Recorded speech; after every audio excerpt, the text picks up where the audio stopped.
निराकार परम ब्रह्म पुरुषोत्तम सर्वप्रथम प्रणाम प्रणाम करुच्ची प्रवचक महोदय को एवं मंचासीन समस्त अतिथिवृंद को प्रवचक श्रीजुक्त शारदा प्रसन्न कर महोदय जी आम समस्त को भगवत वाणी शुणा प्रयास कर प्रभुंर नाम आज आम समस्त पाखे पहुँचाऊँ ये हूँ सब बड़ कथा। भगवान सृष्टि मनीष हूँ सर्वश्रेष्ठ प्राणी। ये प्रकृति को सजाड़ा संभाड़ा एवं प्रकृति को तैयारी करने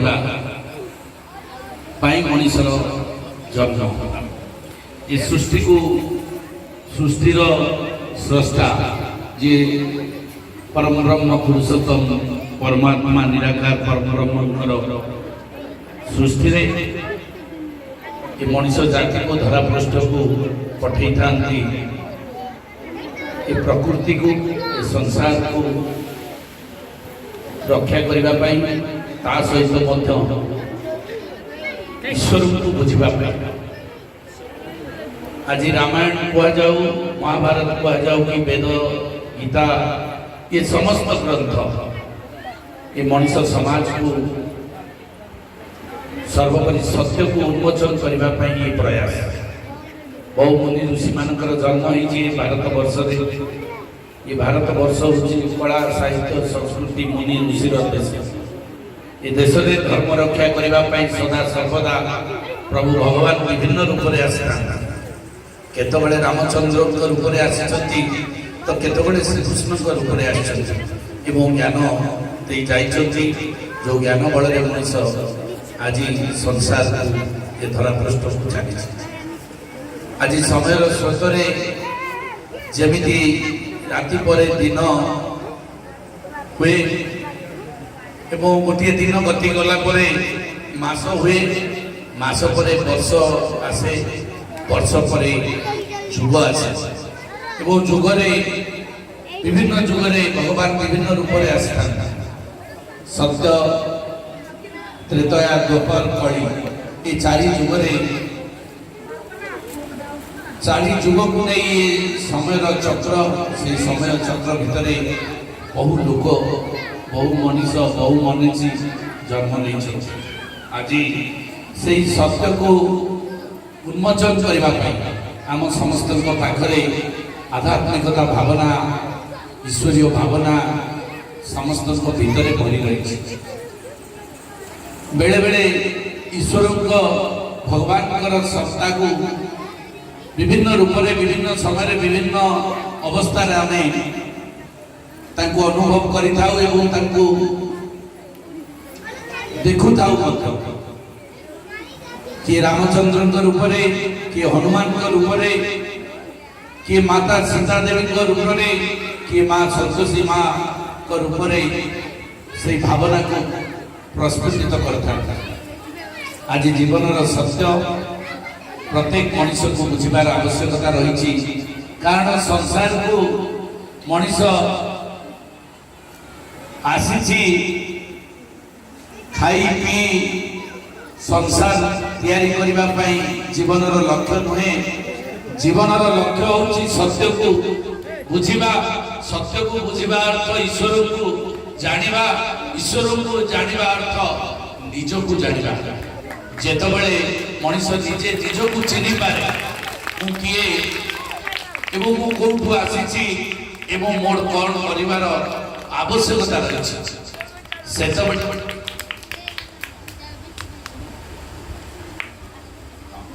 सेतबेले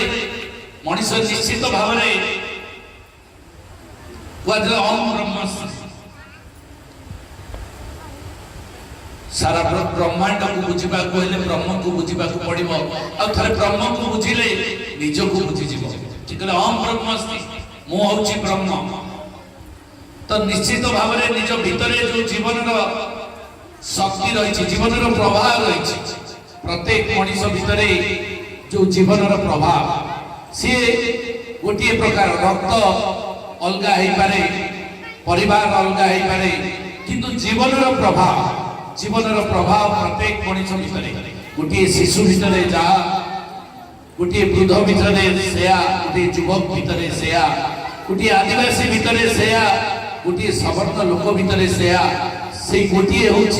जीवन प्रभाव से जीवन प्रभाव जो दिन बंद हो जाए से दिन कहुए जे शरीर किसी काम नहीं शरीर मृत से जो प्रभाव से प्रभाव ईश्वरीय शक्ति से शक्ति को जानिबा दरकार निज भितर जो जीवन प्रभाव सी निराकार परम ब्रह्म पुरुषोत्तम से प्रभाव को आम देखिपारे ना जानिपारे ना किंतु अनुभव करिपारिबा जदि आम अनुभव करिपारिबा ताले ईश्वर को पाई पारिबा एवं ईश्वर सत्ता को आम अनुभव ये जो ज्ञान यज्ञ दुई प्रकार यज्ञ हुए गोटे घृत यज्ञ हुए आउ गोटे ज्ञान यज्ञ हुए ज्ञान यज्ञ रे ज्ञान चर्चा हुए सत्यर सत्य और भगवान ईश्वर किए ता विषय आम जानिबा पई प्रयास करा जाए आज भीपुर गाँव गुरुजन मानक आयोजक मंडली को माँ मानक गुरुजन मानक धन्यवाद देवी निश्चित भाव में प्रभुंर आशीर्वाद रही आपण मैंने ये आसी बसी कारण समस्ते समस्ते केबे ए ज्ञान को नहीं पारे सत्य पथरे यात्री होगा हेले से कठोर निष्पत्ति आ कठोर कलंकित कंटकित रास्ता दे गति करने पड़े कारण माया रे बहुत लोग जीवे किंतु सत्य कथा कहले बहुत कम लोग आसे कम लोग ही यथेष्ट गोटे सत्य को उन्मोचन करने ए देश में बहु लोक जन्म होती किंतु जड़े दुई जन मुनि ऋषि जन्म होती जी दिग्दर्शन दे जाति को ये समाज को ये ग्रंथ तैयारी करिसंती जोठी दश रत्नाकर थिला सेई भितरे वाल्मीकि रो जन्म थिला जोठी कालिदास मूर्ख कालिदास थिले सेई भितरे ही पांडित्य थिला जोठी चंडाशोक थिला सेई भितरे ही धर्माशोक रो भाव जोठी माया सेई भितरे ही सत्य लुचि रही जेमिति पद्म फूल गोलाप फूलटी चापी खाए किंतु धीरे धीरे समय स्रोत फुटी जाए एवं से भली मनीष भितर सत्य लुचि रही घोड़ई देछि माया जेतबेले ये ज्ञान यज्ञ द्वारा मायार लोभ मायार ये घटिब मायार घोड़नी हटिब सेतबेले सत्य उन्मोचित हब आ जेतबेले सत्य उन्मोचित हब सेतबेले मनीष भितर जो कथा कहूचे काम क्रोध लोभ मोह माया ये हूँ जो दुर्गुण शक्ति सी धीरे धीरे लोप पाइब मनीष भितर प्रेम आनंद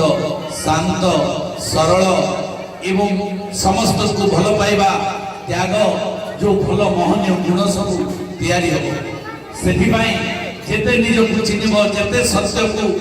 उन्मोचन कर जेते प्रभु को पाखे समर्पित हो सेतिकी तम भितरे आम समस्त भितरे से गुणर परिप्रकाश हम एवं जो गुण भगवान अस्तित्व बोली कहले तीनोटी कथा भगवान कहले प्रेममय भगवान गुण है आनंदमयी एवं भगवान गुण है शांतमयी सी बहुत शांत जो जो शरीर देहरे शांतिर प्रवाहित जो शरीर भितरे आनंद प्रवाहित हो जो शरीर भितर प्रेम प्रवाहित होची शरीर को आम भगवान को आख्या देचे भगवान बोली मन रखी से रामकृष्ण परमहंस हूँ से ठाकुर अनुकूल चंद्र हूँ से प्रजापिता ब्रह्म कुमारी हूँ ब्रह्म कुमार हूँ कि श्री अरविंद हूँ से बड़ी जेते महापुरुष जन्म नहीं से वाल्मीकि हूँ से शांत सरल एवं त्यागर क्षेत्र जो जन्म होती से मनीष को महामानव कहुई मुझे आशा करुच्ची बीरपुर गाँव ये ज्ञान यज्ञ निश्चित भाव में आगामी दिन पीढ़ी को एक सत्मार्ग दब सत्चिंता दब सचेतना दब सत् ज्ञान दब जहाद्वारा एक शांत सरल समृद्ध भीमपुर ग्राम तैयारी हम एवं आर बास्ना आर प्रभाव बाणपुर समस्त अंचल को प्रभावित करिब एतिकी आशा करी प्रभु जगतर नाथ जगन्नाथ पाखे प्रार्थना करुछि आपण मानकर समस्तंकर जीवन सुखमय हो शांत हो एवं आपण माने समस्त आनंद जीवन यापन करंतु एति कही समस्त को पुणी थरे कृतज्ञता दउछि एभली एक आध्यात्मिकता परिवेश मते डाकी सुजोग देथिबारु दुईपद कथा कहिबारु समस्त को कृतज्ञता जनाउछि आम प्रवचक बंधु मध्य धन्यवाद दउछि आम अंचल को आसी आपण मान समस्त को से प्रभुंकर ज्ञान प्रभुंकर नाम प्रभुंकर